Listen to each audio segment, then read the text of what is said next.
Morning friends. এয়া অসমৰ কৃত্ৰিম বানপানী। দক্ষিণ পশ্চিম মৌচুমী বায়ুৰ প্ৰভাৱত ইতিমধ্যে অসমত ধাৰাসাৰ বৃষ্টি, প্ৰবল বৃষ্টি সৃষ্টি হৈছে আৰু হৈ আছে, যাৰ ফলত অসমত কৃত্ৰিম বানপানীয়ে গ্ৰাস কৰিছে। ইয়াক ৰোধ কৰাটো এক অসমৰ বাবে সমস্যা হৈ পৰিছে। এয়া অসমৰ কৃত্ৰিম বানপানী, ভয়াৱহ ৰূপ লৈছে কৃত্ৰিম বানপানী। আপোনালোকে দেখিছে এয়া কৃত্ৰিম বানপানী, অসমত সৃষ্টি হোৱা এই কৃত্ৰিম বানপানী।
দক্ষিণ পশ্চিম মৌচুমী বায়ুৰ প্ৰভাৱত অসমত ইতিমধ্যে ধাৰাসাৰ বৃষ্টি হৈছে আৰু হৈ আছে, যাৰ ফলত অসমত কৃত্ৰিম বানপানীৰ সৃষ্টি হৈছে।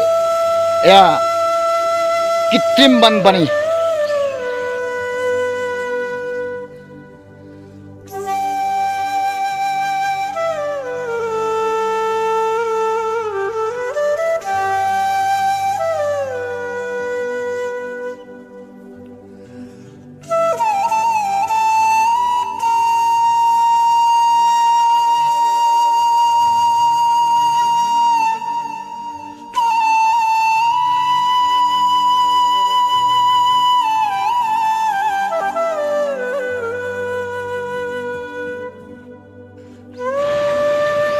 Good morning friends.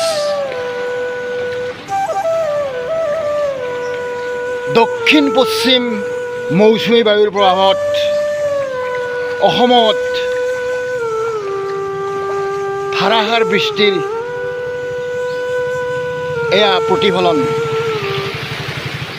কৃত্ৰিম বানপানীয়ে অসমত গ্ৰাস কৰিছে। এয়া আপোনালোকে দেখিছে অসমত সৃষ্টি হোৱা এয়া কৃত্ৰিম বানপানী।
মই আহিছোঁ এটা আলোচনালৈ।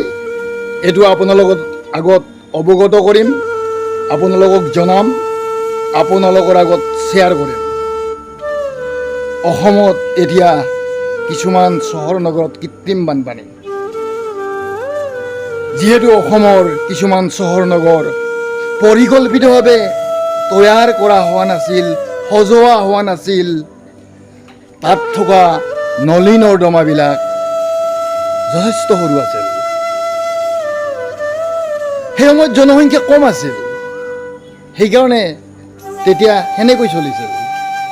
যেতিয়া জনবিস্ফোৰণ হ'ল, জনসংখ্যা বাঢ়ি গ'ল, জলাশয়বিলাকত মানুহে ঘৰ সাজিবলৈ ল'লে, বিল্ডিং সাজিবলৈ ল'লে, জলাশয়বিলাকো বন্ধ হৈ গ'ল। পানী উলিয়াই ষ্টক কৰিম ক'ত? এতিয়া আমি চৰকাৰ আৰু ৰাইজে লগ লাগি দীৰ্ঘম্যাদী আঁচনি লৈ কৃত্ৰিম জলাশয় স্থাপন কৰিব লাগিব। নলী নৰ্দমাবিলাক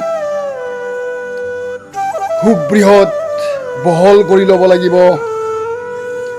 ভূগৰ্ভলৈ পানী নিয়াৰ ব্যৱস্থা কৰিব লাগিব। এই ক্ষেত্ৰত প্ৰযুক্তি লাগিব, বৈজ্ঞানিকভাৱে প্ৰযুক্তি খটুৱাব লাগিব, বিজ্ঞানসন্মতভাৱে বিশ্লেষণ কৰিব লাগিব। তেতিয়াহ'লে অসমত হোৱা চহৰ নগৰৰ কৃত্ৰিম বানপানী হয়তো ক্ৰমান্বয়ে আমি নোহোৱা কৰিম আৰু সমাধানৰ বাট বিচাৰি পাম। ধন্যবাদ ফ্ৰেণ্ডছ।